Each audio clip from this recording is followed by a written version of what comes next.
Muito bem, galera. Vamos lá.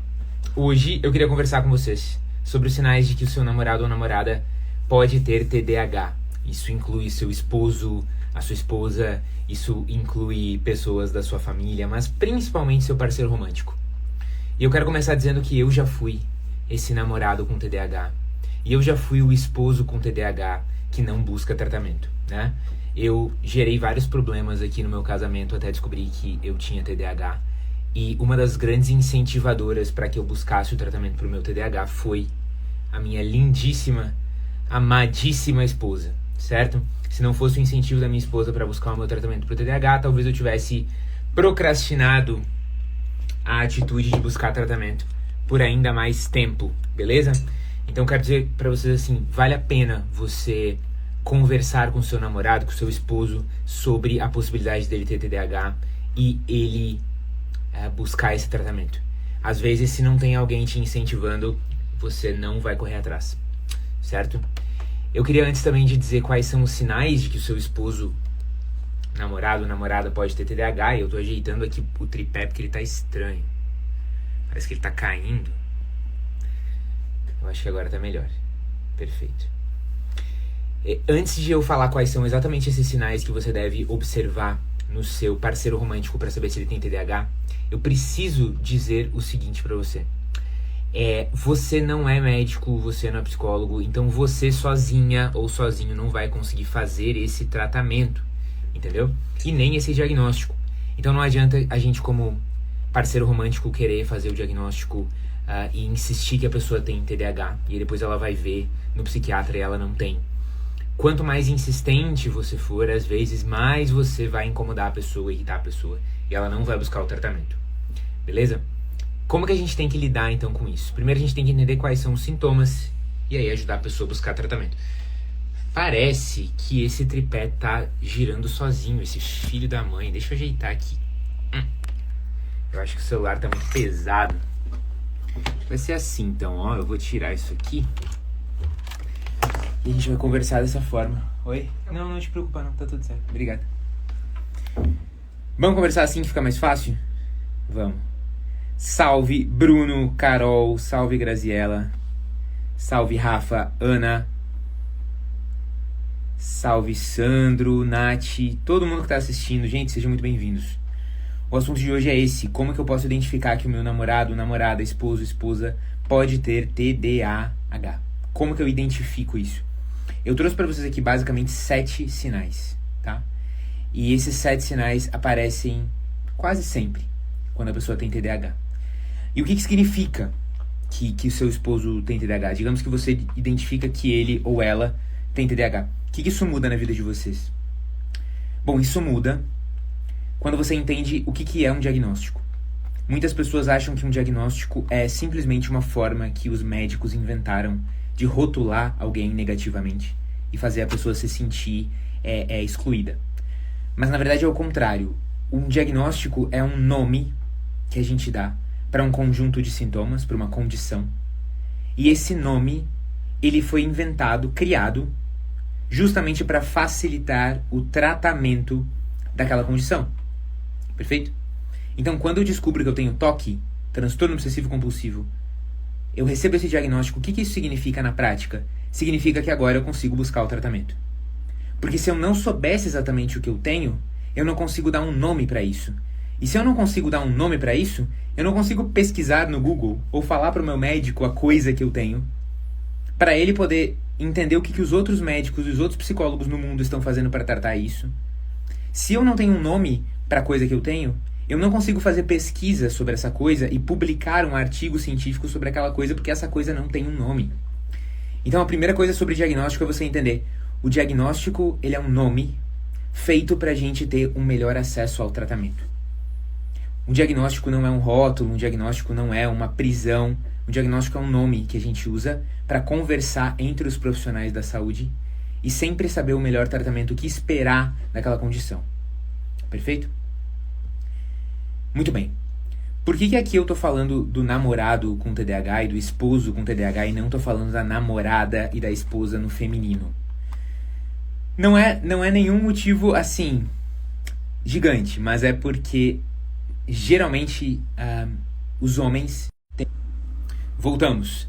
Mas é porque geralmente os homens têm muito mais TDAH do que as mulheres. E eu não digo isso que eles têm mais nível de TDAH.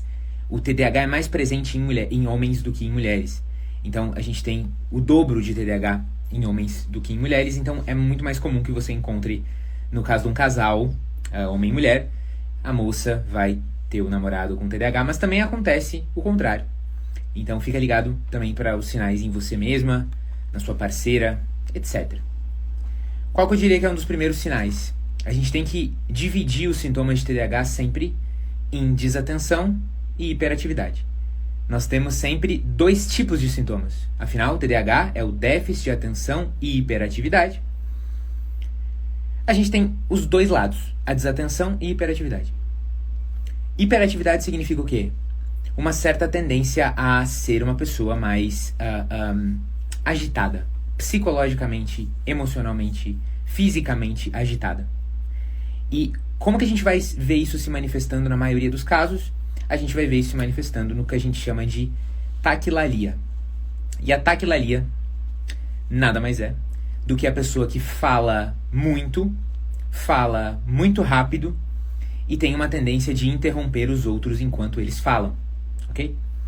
Então, nos relacionamentos, talvez você perceba que o seu namorado, esposo, tem uma tendência a falar demais, a interromper você enquanto você fala, e a não só falar demais, mas também falar muito rápido, e parece que os assuntos vão mudando muito rápido na cabeça dele. Quando a gente olha para esse comportamento da conversa, a gente também vê a pessoa mudando de assunto muito rápido, assim como a pessoa se empolgando com um certo assunto e não sabendo a hora de parar de falar daquele assunto. Parece que ela fica desconectada do fato de a outra pessoa estar ou não se importando com aquilo que você está falando, né? Você entra numa vibe e não para mais de falar naquilo. Beleza? Esse é um dos sinais. Um segundo sinal bem comum que a gente vê na pessoa com TDAH é que essa pessoa vai ter tendência a ter o que a gente chama de hiperfixações. Isso é uma coisa que aparece no autismo, isso é uma coisa que aparece no déficit de atenção, mas também é uma coisa que aparece em outras pessoas sem diagnóstico. Por isso que é importante ter vários sintomas para você ter o diagnóstico e não um sintoma só. Mas em pessoas com TDAH, comumente você vai ver hiperfixação, que nada mais é do que a pessoa ter uma fase em que ela fica semanas ou meses obcecada com algum assunto.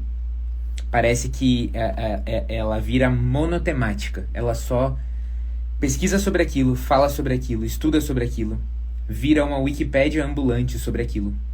Até que em algum momento ela perde o encanto ou reduz o interesse da pessoa naquilo. A hiperfixação ela pode ser, por exemplo, eu já tive hiperfixação em café. Então eu pesquisava tudo sobre os métodos de extração do café, a diferença entre as qualidades da origem do café, as espécies do café, a torra clara, média, escura, as formas de preparar o café por percolação, as formas de preparar por imersão, por infusão, o tempo necessário para extrair cafeína, o máximo de cafeína necessário para você ter um efeito terapêutico, o máximo para não ter efeitos colaterais. Eu já fui viciado em pesquisar sobre esse assunto do café. Isso não necessariamente é alguma coisa ruim, mas a gente vai ver que se tem a hiperfixação e tem outros sintomas, como falar muito, falar demais, falar rápido, interromper as pessoas enquanto elas falam, ficar hiperfixado em algum assunto, e aí são os outros sintomas, né? Você procrastina demais, deixa as coisas sempre para o último prazo, é uma pessoa que tem uma dificuldade enorme de se organizar, tá sempre tendo que resolver tudo na última hora porque esqueceu, porque não se organizou, porque não anotou na agenda, porque você vai ver que isso prejudica, né? Cada uma dessas coisas isoladas não necessariamente vai prejudicar a sua vida, vai gerar problema no relacionamento, mas quando elas aparecem juntas a gente vê muito problema, né? Então beleza, vai observando o seu namorado, sua namorada aí e ver se ele tem esses sintomas. E qual que é o objetivo? Qual que é o objetivo de você descobrir que o seu namorado tem TDAH? Presta atenção aqui. O objetivo é que ele busque o tratamento e tenha uma vida melhor. A gente nunca pode tratar um diagnóstico como uma espécie de arma. Eu vou provar que você tem um problema, que você tem TDAH, e aí você vai ver que eu tô certa e que você tá errado, e aí você vai finalmente me obedecer. Não é assim que a saúde mental funciona. Você só vai fazer a pessoa ficar mais com ranço de você, com ranço de fazer o diagnóstico, demorando mais para buscar um tratamento, porque você transformou isso numa espécie de briga, de guerra. O diagnóstico tem como único objetivo facilitar o tratamento. Saber o que você pode esperar daquela condição. Perfeito? Então, lembra disso enquanto eu estiver falando aqui. Ter o diagnóstico não é uma forma de você ganhar uma discussão, de você provar que você está certo ou certa. É uma forma de ajudar a pessoa a ficar melhor, a se tratar. Vou falar sobre outro sintoma importantíssimo de TDAH que a gente vai perceber nos relacionamentos. E esse sintoma tem a ver com a desorganização e o esquecimento. No meu relacionamento, esse era um dos grandes problemas no meu casamento, né? Que a minha esposa ressaltava isso pra mim e me ajudou bastante a ir buscar o meu tratamento, entender que isso era sério. Por exemplo, eu prometia que eu ia lembrar de alguma coisa pra ajudar ela e não lembrava. A gente tinha feito um compromisso de sair com um casal de amigos e eu esquecia daquele compromisso. Eu perdi a chave da nossa casa, ou eu perdia um documento importante para nossa vida de casados, etc. Isso, de vez em quando, você releva e é uma coisa muito normal. Todas as pessoas do mundo têm momentos de esquecimento. Mas quando você tem, num casamento, a experiência constante de que a pessoa está esquecendo, está se desorganizando, você começa a sentir que não pode confiar na pessoa. E o seu esposo, esposa, namorado, namorada pode acabar te dando menos responsabilidades e confiando menos em você para as coisas. Então, a minha esposa ficava tão frustrada que eu esquecia as coisas que ela não confiava mais quando eu dizia que eu ia lembrar. Que pode deixar que eu vou estar lá. Ela tinha que ficar me relembrando várias vezes. Afinal, ela não confiava na minha capacidade de lembrar depois de ter sido decepcionada tantas vezes, né? Então, o esquecimento, a desorganização é um traço bem comum das pessoas com TDAH e que você deve provavelmente observar aí no seu relacionamento amoroso. Perfeito? Da mesma forma que a pessoa é desorganizada, esquecida com objetos e com compromissos, é muito comum que ela também tenha dificuldade de fazer as coisas dentro do prazo. Na verdade, costume para quem tem TDAH é fazer as coisas nos últimos minutos, nos 48 do segundo tempo, né? Isso acontece porque tem vários motivos, né? Mas um dos principais motivos é que hoje a gente tem uma hipótese de que a forma como o sistema nervoso central da pessoa com TDAH lida com a dopamina, que é um neuromodulador que tem a ver com a nossa motivação e vontade de resolver as coisas e de ser proativo, ela tá bem afetada na pessoa com TDAH, ela tá prejudicada. Não é só que a pessoa com TDAH talvez produza menos dopamina ou tenha uma reserva menor de dopamina, mas talvez ela reabsorva pouca dopamina, talvez a dopamina não seja tão eficiente, tem várias explicações. O ponto é que, quando a gente está no último prazo de alguma situação, o estresse relacionado ao último prazo, ele é um estresse como qualquer outro que gera em nós um pico de adrenalina. A adrenalina, produzida pelas glândulas adrenais, é um hormônio e também no cérebro é um neurotransmissor que nos coloca em movimento. Quando você está num pico de adrenalina, uma das coisas mais difíceis de você fazer é ficar parado, né? A adrenalina faz a gente ter um impulso de se mover. E a matéria-prima da adrenalina é a dopamina. A adrenalina é um hormônio, um neurotransmissor feito a partir da dopamina.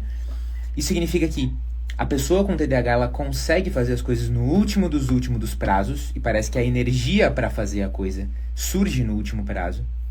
E a explicação é que quando a gente tem um prazo, isso gera um estresse, um pico de estresse naqueles últimos minutos que aumenta o nível de adrenalina e assim permite que a gente se mova. Mas, no fundo, A pessoa com TDAH, ela tem um problema de motivação. Ela não costuma ser uma pessoa muito motivada para fazer as coisas, especialmente quando são coisas que não têm uma relação direta com o interesse dela, com uma fixação que ela está tendo naquele momento, ou com o interesse. É muito difícil para ela fazer um trabalho que você vai ter que fazer um pouquinho a cada dia para daqui a 30 meses você colher algum fruto. Isso é mais difícil para a pessoa com TDAH. Quando existe uma recompensa que é bem no futuro, isso vai ser mais difícil para a pessoa com TDAH. A pessoa com TDAH é muito ligada às recompensas imediatas. Tudo que está visualmente aqui na minha frente me afeta muito mais. Isso tem a ver com a pessoa com TDAH ter uma sensibilidade maior ao ambiente, uma sensibilidade sensorial maior, né? Eu lembro com toda certeza de um compromisso se na minha frente tiver um post-it com o compromisso escrito. Eu com certeza vou lembrar de você se você for uma pessoa que eu vejo todo dia. Mas talvez se você não estiver no meu ambiente imediato, vai ser mais difícil lembrar que a nossa amizade existe, vai ser difícil mandar uma mensagem. A gente é muito mais afetado pelo ambiente imediato do que as outras pessoas. Imagina alguém com TDAH acordando de manhã assim, e a pessoa pensa, ok, eu tenho que fazer café. Um exemplo extremo, né? Mas poderia ser assim, né? Ela levanta e ela vai até a cozinha preparar o café. Nesse caminho para a cozinha, ela olha para a toalha no banheiro e vê que a toalha tá suja e precisa ser trocada. Na hora vem uma vontade muito grande nela de ir lá e resolver aquilo. Ela cria um desvio no seu caminho, pega a toalha, troca. Saindo do banheiro, ela vê que o corredor tá com um pouquinho de poeira e ela vai varrer o corredor. E daqui a pouco ela esquece que ela tinha ido fazer o café, entende? Por quê? É porque a gente tem uma sensibilidade muito maior aos estímulos que estão imediatamente na minha frente, entende? As coisas que estão na minha frente me pegam muito mais. E a nossa memória de trabalho, que é justamente essa capacidade de guardar uma informação enquanto você faz outras coisas, é uma capacidade diminuída, entende? Então, no fundo, a gente precisa do tratamento para TDAH, não é porque a gente é preguiçoso, nos falta disciplina, mas é porque o nosso cérebro funciona diferente. Funciona diferente do cérebro das pessoas normais, neurotípicas, né? O pessoal disse. A gente não tem a mesma capacidade de lembrar das coisas. Por alguma razão, o nosso processamento da dopamina não funciona do mesmo jeito. Então a gente precisa de ajuda. E essa ajuda, ela não é só uma questão de você dormir melhor, que é importantíssimo. Nem uma questão de você ter uma rotina ativa com exercício. Nem só uma questão de você controlar a iluminação para ter o máximo de iluminação durante o dia e o mínimo durante a noite. Tudo isso é importantíssimo. Mas só isso não resolve, especialmente num caso em que o prejuízo tá óbvio ali, e isso tá prejudicando a sua vida. Isso não resolve os sintomas de TDAH. Isso vai ajudar bastante, mas não vai resolver, né? Como é que você conversa então com o seu namorado se você percebe que ele tem esses sintomas? Com a sua esposa, etc. Como é que você conversa? Primeiro, eu sempre sugiro que você converse sobre isso num momento agradável para vocês. Não espera chegar a briga para conversar sobre isso. Putz, quando ele estiver me acusando de alguma coisa, eu vou aproveitar e vou falar assim, e você que tem TDAH? Isso não vai ajudar em nada, né? Tem gente que nunca conversa com o seu esposo, e aí aproveita para conversar quando estão no meio de uma briga, e aí você deslancha tudo, solta tudo que você queria estar falando. Isso é a pior estratégia de todas, porque faz com que a pessoa crie ranço de tudo que você falou e fique na defensiva sobre tudo que você falou, além de aumentar a chance de você entrar numa vibe acusatória e, enfim, não leva a nada de bom, certo? Tem uma pessoa perguntando nos comentários se pessoas com TDAH têm momentos não verbal, e eu nem eu não entendo o que essa pergunta significa. Eu não consigo responder porque eu não entendo o que ela quer dizer.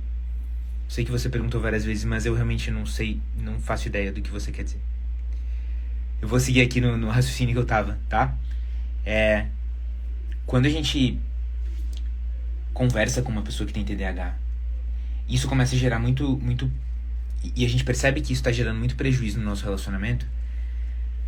Não é o momento ideal para conversar quando a pessoa estiver numa briga com você. Você espera ter um momento bom, vocês estarem numa semana boa, e você conversa assim, olha, eu observei nesses últimos tempos algumas coisas sobre o seu jeito, algumas coisas sobre alguns comportamentos que eu observo em você, e eu não sou psicólogo nem psiquiatra, mas muitas dessas coisas me fazem pensar que você pode ter TDAH, que é uma coisa que acontece, que vários adultos têm, que tem tratamento, e que eu acho que se você buscasse tratamento, talvez a sua vida fosse mais fácil, né?